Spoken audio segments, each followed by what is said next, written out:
Donc, regardez-moi ces petites saloperies. Donc ça, c'est l'équivalent d'une vanne EGR. Bon, vous voyez, ça reprend directement sur le cylindre. Là où il y a mon doigt. Donc c'est même pas sur l'échappement, sur ce modèle-là. Ça arrive dans cette espèce de vanne EGR à la pompe. Et ça repart dans la boîte à air. Donc le truc, ça marche. C'est juste une petite vanne, un clapet. Il marche par dépression. Vous voyez, il est il est pris sur la pipe d'admission. Donc là, ça crée une dépression. Ça doit aspirer sur une petite membrane à l'intérieur. Et ça laisse passer des gaz d'échappement. Donc qui arrive par ce tuyau de merde là. Dedans et qui repart ici. Dans la boîte à air. Donc on rebouffe des gaz d'échappement de mauvaise qualité dans le carbu. Donc moi je vais faire un truc simple. C'est je vais couper ça. Je vais mettre un bouchon dedans. Donc une vis. Si bien que la dépression ne se fera plus. Donc la petite lamelle à l'intérieur, le clapet, n'ouvrira plus la vanne.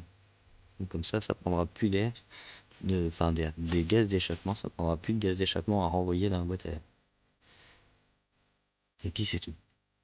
Et si j'arrive pas à régler après, bah, je le renlève, je remets un bout de tuyau et puis basta. Donc là vous voyez, j'ai mis un bout de tissu thé dans la durée. Je vais le remettre dans l'autre. Et comme ça, la durée qui amène qui permet d'avoir la dépression sur le clapet pour l'espèce de vanne légère là, sera bouchée. Donc il n'y aura plus de dépression, le clapet fonctionnera plus et il n'y aura plus cette saloperie de gaz d'échappement qui retournera dans le carbu pour éviter de tout effacer. Mais ça à mon doigt, vous voyez, après j'ai juste un bout de flexible, enfin de durée qu'à changer le jour où on veut le remettre d'origine, et puis basta. Donc ça, je remets ça dedans, deux colliers et terminus. Donc là, petit montage d'un filtre à essence additionnel. Vous voyez le sens, hein, flow. Donc ça va être le côté réservoir, l'autre côté carbu. Donc les durites, quand elles sont un peu dures, vous prenez comme moi, une petite pour le collier, hop, une petite gamelle de bouillante, enfin bouillante, chaude, je l'ai pas fait avant quand même, je n'avais pas envie de me cramer les pattes, ça soit chaud. Ça va permettre que la durite soit plus flexible et de monter votre petit filtre à essence sans le casser. Parce que ça m'est déjà arrivé d'en casser juste parce que la durite était trop dure.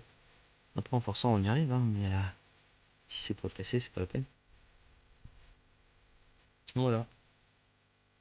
Donc voilà, c'est vite fait monter. Le fait qu'il est réchauffé fait que le caoutchouc est beaucoup plus tendre. Montage de montée de carbu de la 125 XTR. Donc je fais cette petite vidéo là plus pour moi pour me rappeler. Donc le gicleur principal d'origine est en 5 mm et c'est en 100.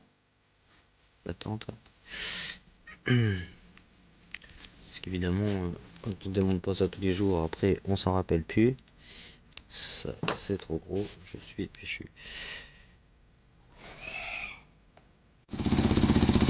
Donc là je viens de remonter le carbu. J'ai mis à peu près ce qu'on appelle les réglages d'origine. Donc j'ai juste dévissé la richesse de 2 tours. Donc elle est froide sans starter. Donc vous voyez que là elle se réchauffe, elle va augmenter. Donc ça veut dire qu'il est un poil trop riche. Donc il faut dévisser pour enrichir. Donc il faut que je resserre.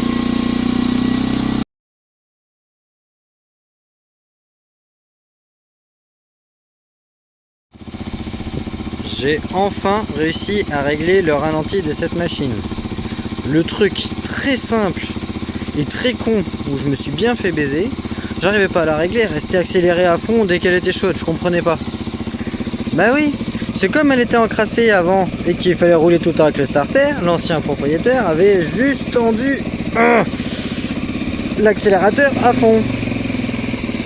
Donc évidemment, elle restait accélérée et j'arrivais pas à ralentir le ralenti. Tout ça, c'était à fond.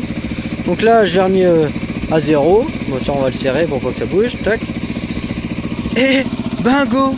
Donc là, maintenant, elle est chaude, hein. Bon, elle redescend pas encore assez. Bon, ça, après, c'est des petits réglages. Mais au moins, j'ai réussi à régler ce maudit ralenti.